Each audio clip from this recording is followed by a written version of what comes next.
চাওক SITয়ে গোটেই যিজন পাকিস্তানী নাগৰিক তেখেতৰ সংক্ৰান্তত তৌকিৰ শেখ খুব সম্ভৱ নামটো তেখেতৰ সংক্ৰান্তত গোচৰ এটা ৰুজু কৰিছে আৰু প্ৰাৰম্ভিকভাৱে বহুখিনি তথ্য লাভ কৰিছে।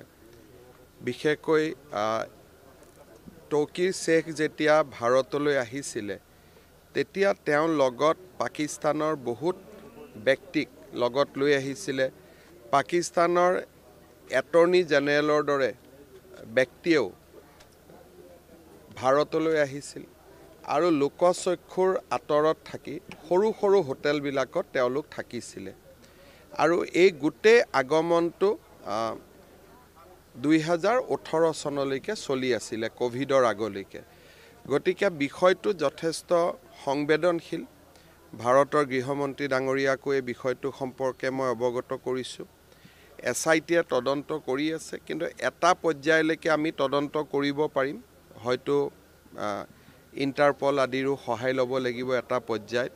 গতিকে বৰ্তমান গোটেই তদন্তটো প্ৰাৰম্ভিক পৰ্যায়ত আছে আৰু এই গোটেই তদন্তটোক আমি যিমানখিনি পাৰোঁ আমি আগুৱাই লৈ যাম আৰু যেতিয়া কিবা ক'বলগীয়া কথা থাকে আপোনালোকৰ আগত নিশ্চয় প্ৰকাশ কৰিম।